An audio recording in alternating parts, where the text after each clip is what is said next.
Om Stavakaya Jadharmasya Sarvadharmasvarupine Stavakaya Jadharmasya Sarvadharmasvarupine Avadara Varishtaya Ramakrishna te namah.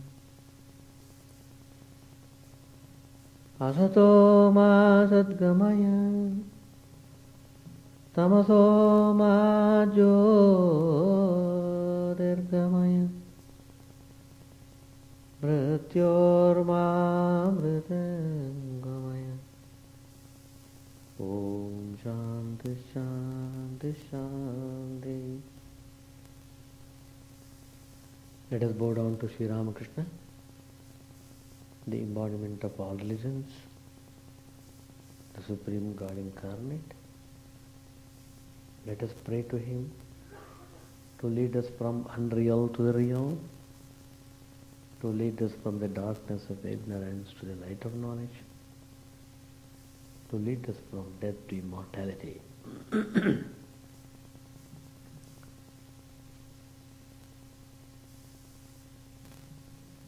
We have been discussing the teachings of Sri Ramakrishna. Chapter 27 was concluded. Chapter 28 we have started.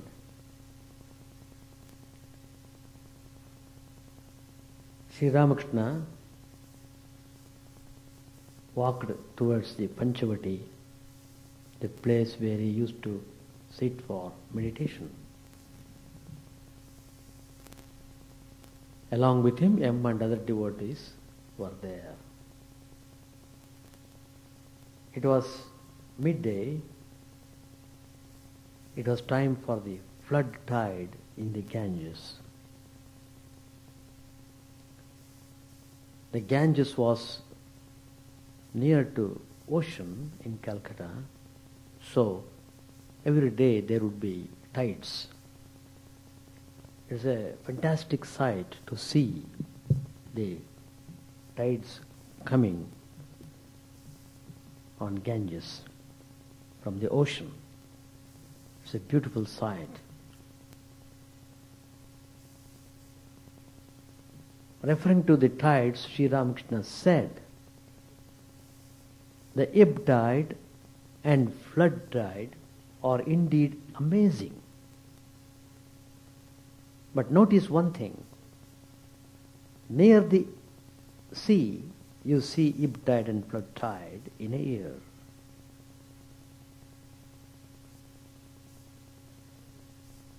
But far away from the sea, the river flows in one direction only. What does this mean? Try to apply its significance to your spiritual life. Sri Ramakrishna had wonderful skill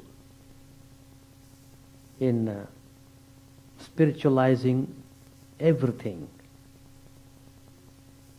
and he would give practical ways of conducting our spiritual life. So, all the devotees were carefully hearing what Sri Ramakrishna wanted to say. He said, those who live very near God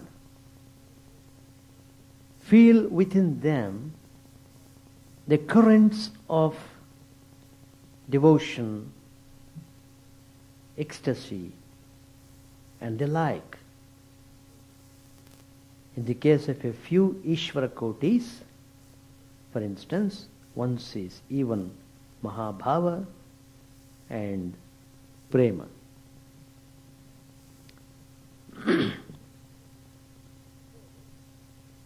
So, Sri Ramakrishna is suggesting that we should conduct our spiritual life and discipline with firmness. Then we will be able to overcome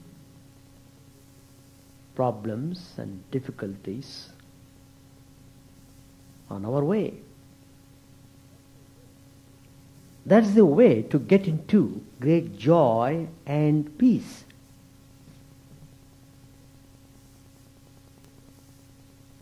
You can experience the real peace, you can be truly happy if you become associated with holy people and if you follow the spiritual instructions and if you conduct your spiritual life with steadiness. Certainly you will be overcoming all the hurdles in your way. There is a story in Mahabharata. It's a very wonderful, great epic. It has got many characters. There was one particular character, his name was Vidura. He was the prime minister of Dhritarashtra. Duryodhana was a prince. Vidura was a great scholar and a great devotee. His knowledge was blended with devotion. He lived a very simple life, though he was in a very high position. He was just satisfied in simple living and deep thinking. He was wholeheartedly devoted to Lord Krishna. So we see when Lord Krishna came to Hastinapur in order to compromise, in order to negotiate peace with Duryodhana, who was creating problems, who was very brutal, who was not agreeing to give anything to his cousins, Pandavas. So there was every danger the war could break any moment. In order to prevent the war, Lord Krishna himself came to see whether peace could be established. Duryodhana, he is a man of extreme egoism, jealousy, hatred, anger, all concentrated in him. He wanted to show his way of dealing. So he wanted Krishna should come to his palace and have his hospitality. He had made elaborate arrangements to invite him and give him good dinner.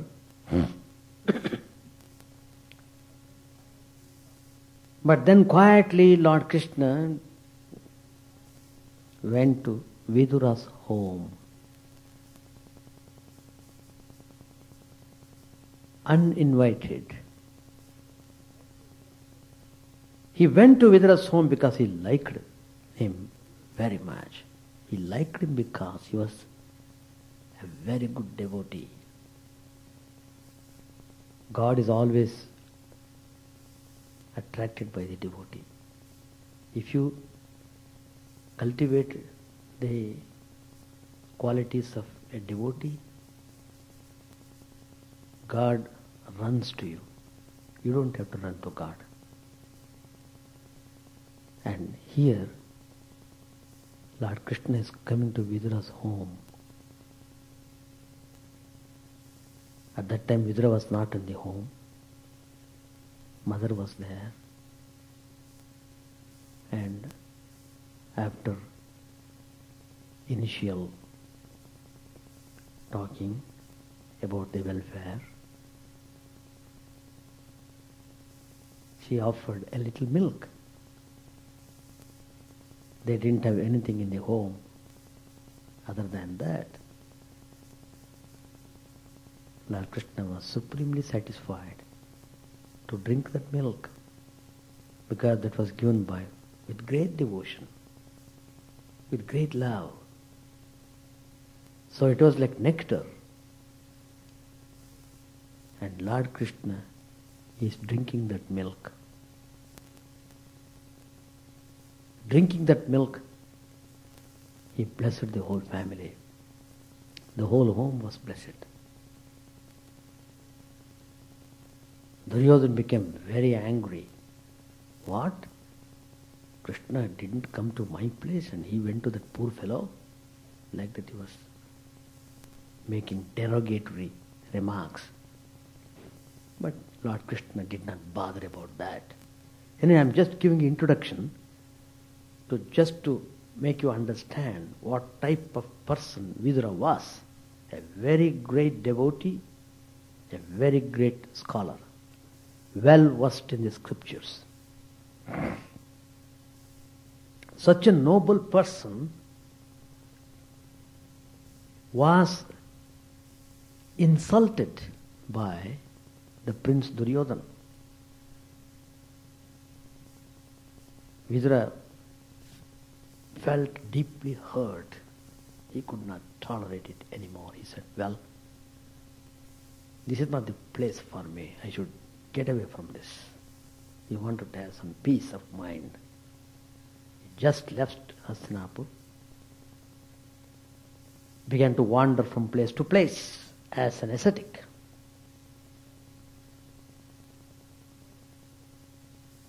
So, after many years of wandering,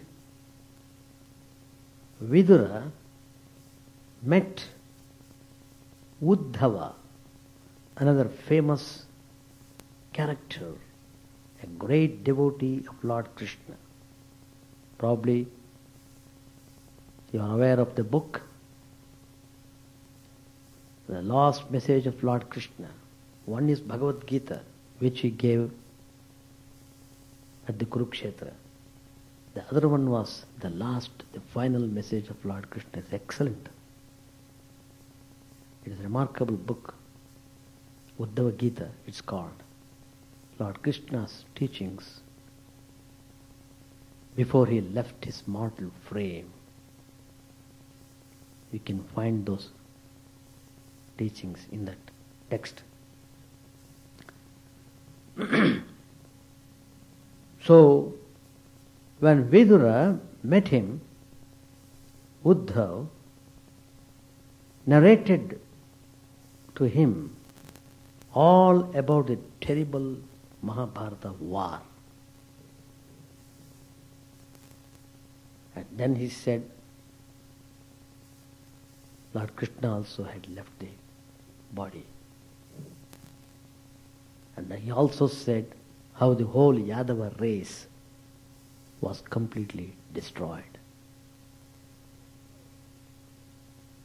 So, he told the whole thing.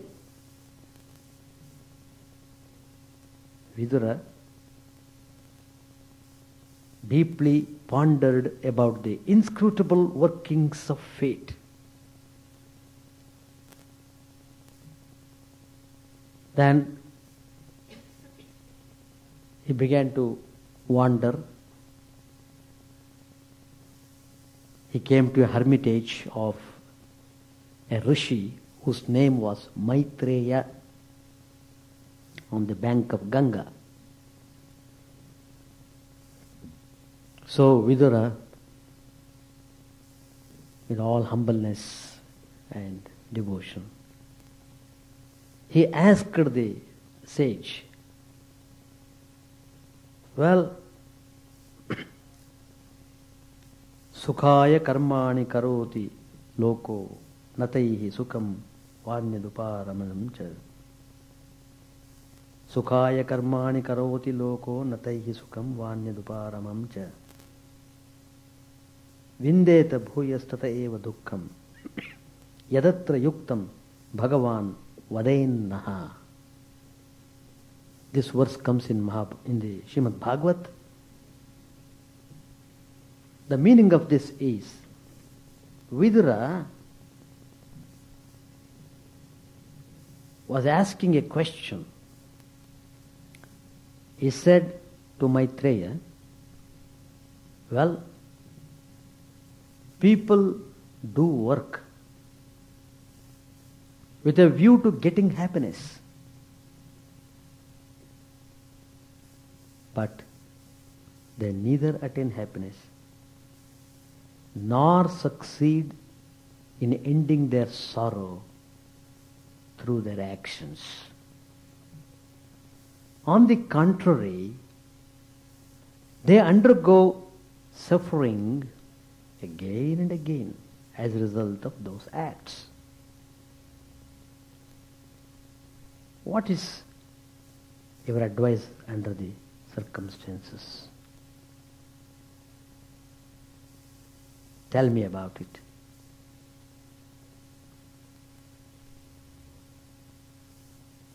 How to overcome this problem of suffering? This question was asked not by an ignorant, ordinary person, but by one who was considered one of the wisest men of his time.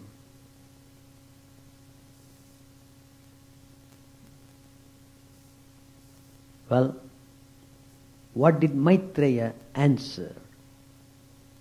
He did not ask Vidura to go and meet some influential people. He did not tell Vidura to organize some social reforms. He did not tell him to study political theory or study economics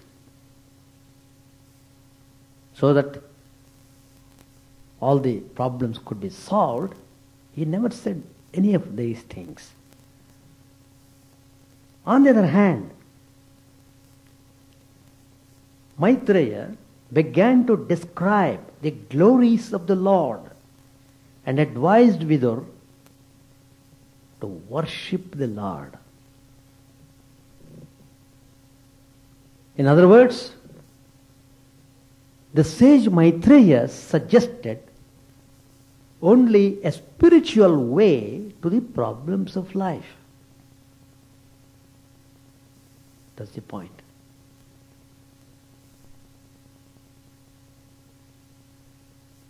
Life is full of difficulties and uncertainties. Everybody knows it. Everybody is aware of it. Everybody experiences it. It is true. People find themselves caught in the maze of problems.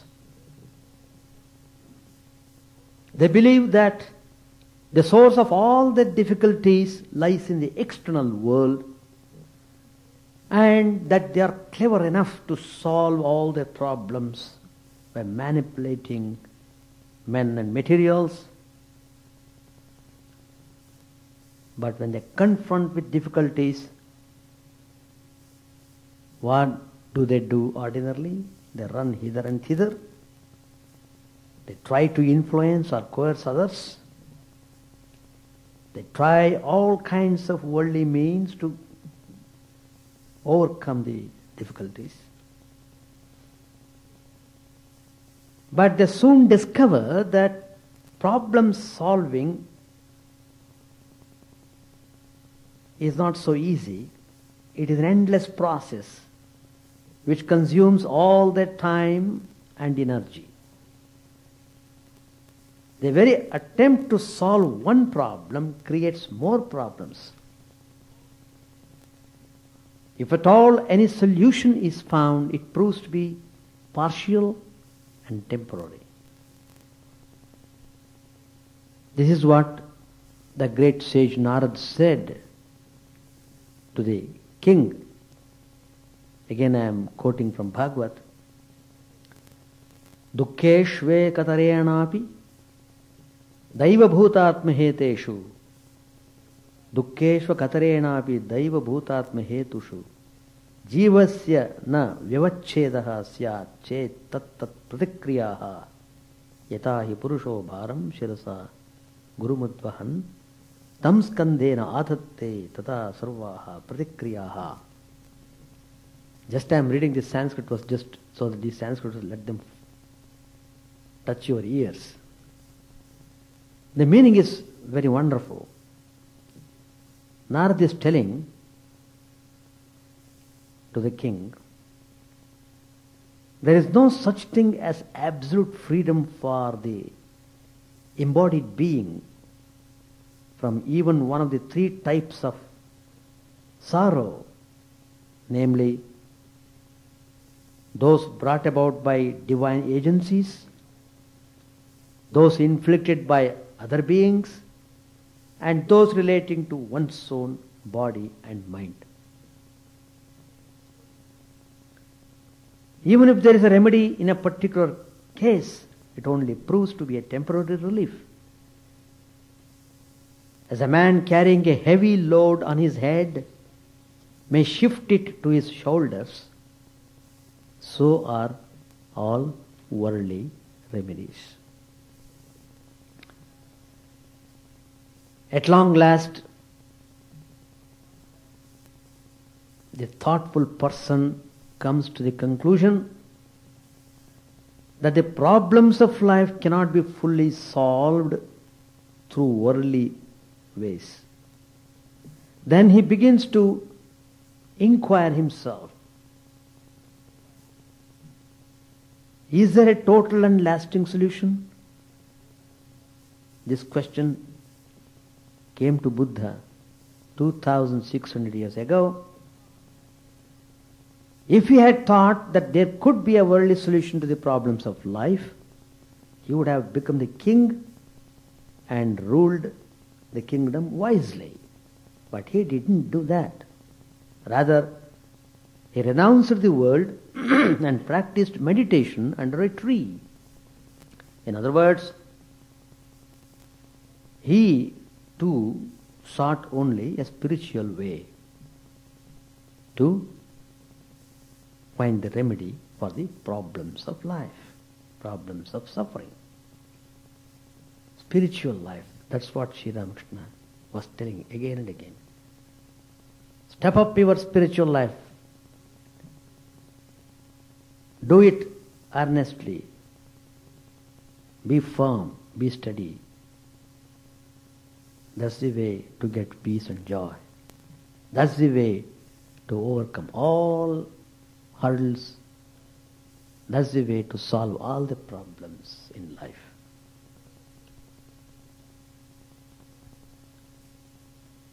Do we have a spiritual solution to the problems of life?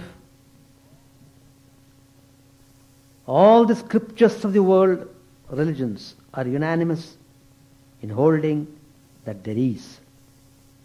The lives and teachings of many, many saints and sages bear testimony to this truth. This truth forms the foundation of spiritual life. It is this belief that makes renunciation, austerity, prayer, worship, meditation, and self-analysis worth all the struggles. Prayer, meditation, etc.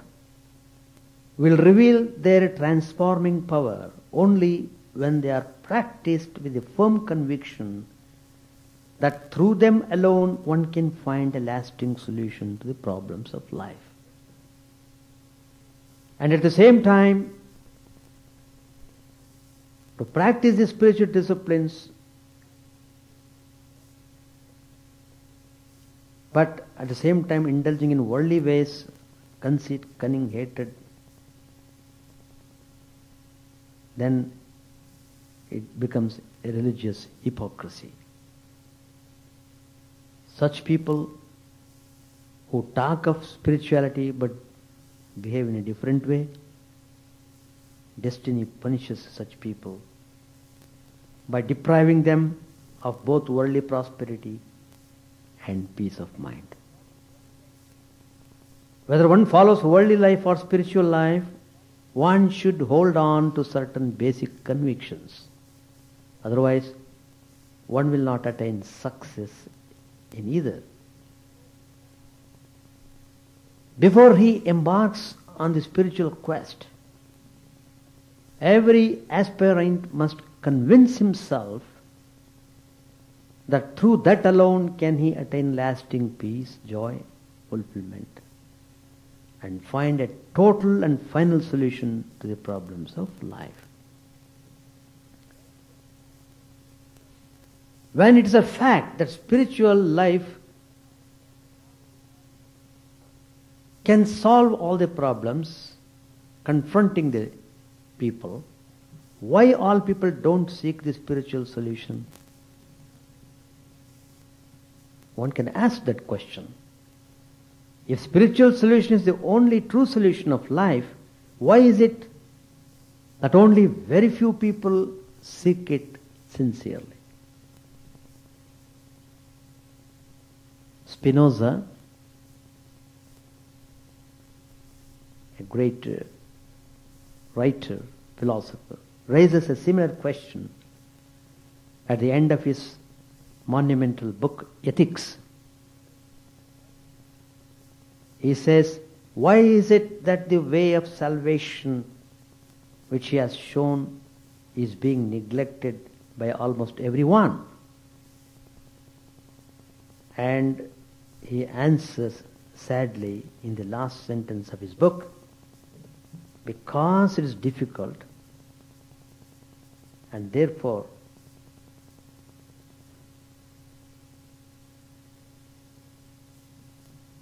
rare, like everything sublime. When we are confronted with problems, it appears to be easier to talk to people and rush here and there than to sit down and pray to God or meditation. Why is it so? There are three reasons why spiritual solution appears to be difficult. One is the fear of unknown.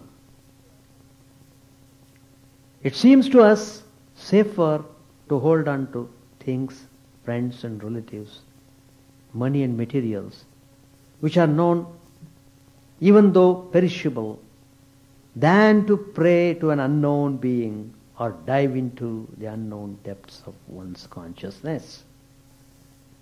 In order to depend solely on an unknown reality, one needs extraordinary courage. It is faith that gives this courage. Some people seem to be born with deep faith. Some others acquire it through their contact with holy people, while the rest spend their lives swinging between the sublime and the ridiculous. The second reason why people avoid spiritual solution is ignorance of the laws of the spiritual world. To build a house or to attain success in business or to acquire wealth, one has to work hard. By analogy, we are apt to think that spiritual life also involves so much labor and hardship. No doubt, effort is needed in spiritual life too, but it is of a totally different type. All that is necessary to establish a contact with God, the source of infinite power and glory, either through self-surrender or through meditative opening of the soul to cosmic consciousness.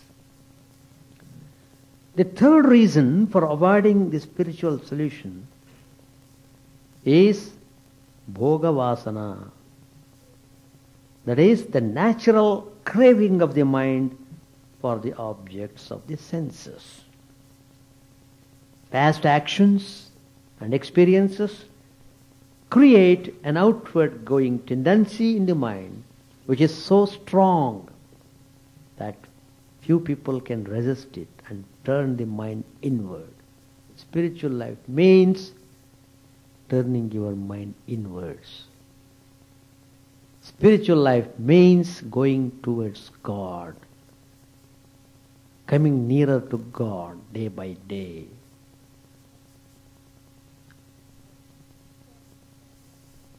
Now it is important for us to know exactly what are the problems of life. We have used the term problems of life repeatedly.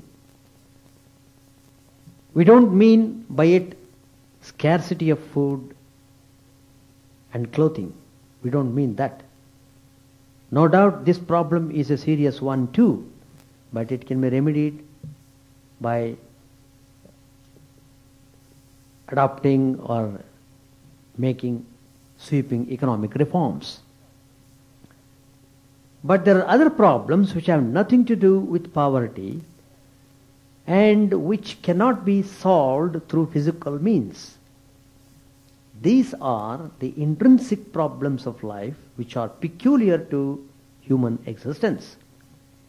These existential problems have been collectively called dukkha in Sanskrit. That is suffering. Suffering does not depend upon what we have, but what we are. A poor man may lead a happier life than a rich man.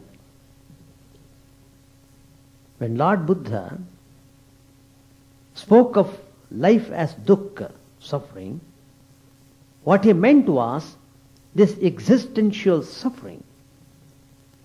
It should be remembered that the three sides which changed Buddha's life were, one is disease, second is old age, and third death. When he saw these things, it changed his way of thinking and way of life.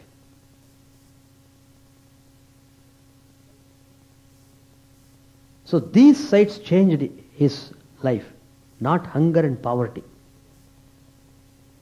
Had he seen a hungry man, what he would have done? He would have stopped the chariot and ordered some food for him. Had the sight of poverty affected him, he would have gone home and started socio-economic reforms. Why was Buddha so powerfully affected by disease, old age and death?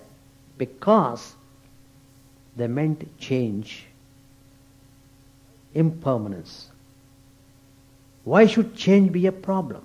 Because it strikes at the root of ego, the very foundation of man's existence. All the desires, all ambitions, all plans and all activities of man are based on the belief in the permanence of his being. Impermanence means the denial of all this. It means non-being, the negation of existence.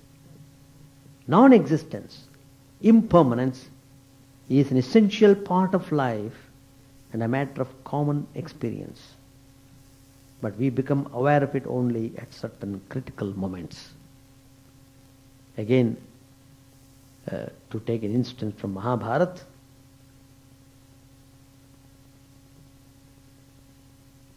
King Yudhishthira was asked a question.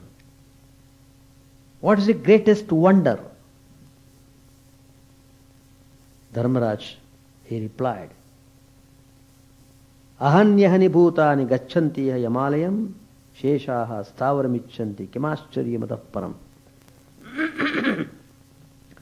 Every day people go to the abode of the king of death, and yet those who remain hope to live forever. What can be a greater wonder than this? That's the point. Anyway, what Sri Ramakrishna is telling, you should give great importance to your spiritual life. The more you come towards spiritual life,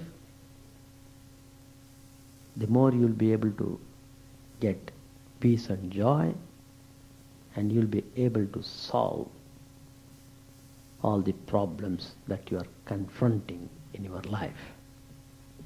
We shall continue the same topic next Tuesday also. Thank you very much.